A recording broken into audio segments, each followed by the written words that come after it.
Stop menyalahkan korban pelecehan seksual. Hampir setiap hari terdengar kasus pelecehan seksual.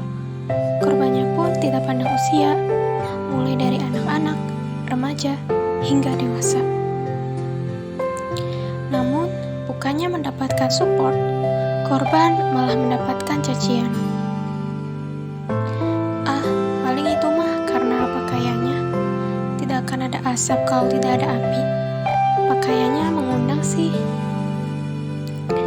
Padahal faktanya 17% korban pelecehan seksual mengenai pakaian tertutup. Bahkan 13% diantaranya memakai hijab. Berikut adalah replika baju dari korban pelecehan seksual. Seperti yang dilihat, kebanyakan pakaiannya panjang dan tidak terlalu terbuka. Jadi, yakin masih mau menyalahkan pakaian korban? Bukan hanya itu, korban pelecehan seksual juga kerap dicaci dengan kalimat seperti ini. Makanya, perempuan itu emang harusnya di rumah aja.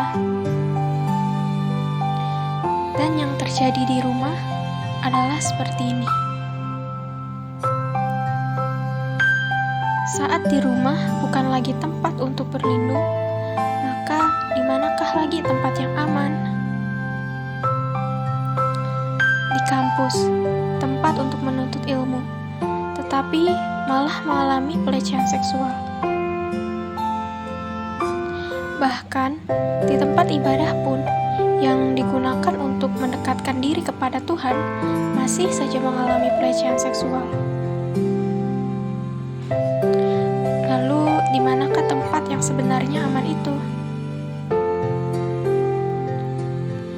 Saat speak up melalui media sosial pun tetap dicela. Padahal mungkin itu satu-satunya cara untuk mendapatkan pertolongan, uluran tangan dari orang-orang yang peduli.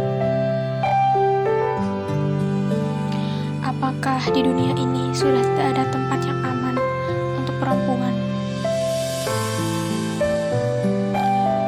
Dan mengapa korban masih disalahkan, sedangkan pelaku bisa bebas? Dianggap perilakunya diakibatkan oleh korban. Sudah menjadi korban, mengalami luka fisik dan batin, tetapi masih saja disalahkan. Sehingga banyak korban pelecehan seksual memilih diam, memilih bungkam, memilih menyimpan rasa sakitnya sendiri. Belum lagi, jika pelakunya adalah orang yang berkuasa, semakin sulit untuk speak up. Apalagi hukum kita tumpul ke atas dan tajam ke bawah, di mana banyak pelaku-pelaku kejahatan yang tetap bisa bebas karena memiliki kekuasaan. Sehingga beberapa dari mereka memilih untuk mengakhiri hidup.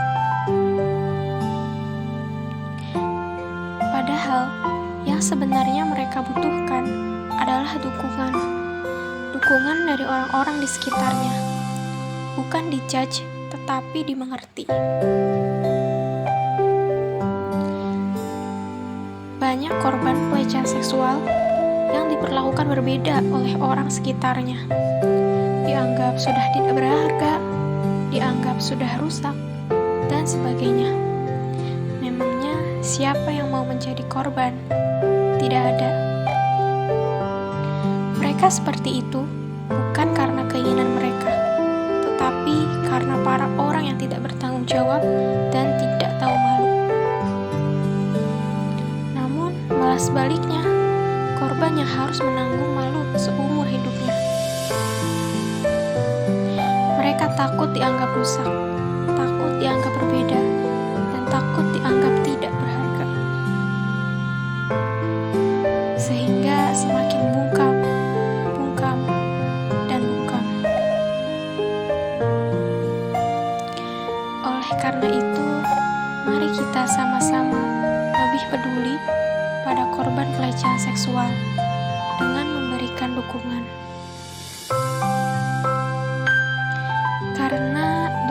kecil darimu sangat berpengaruh besar terhadap korban pelecehan seksual.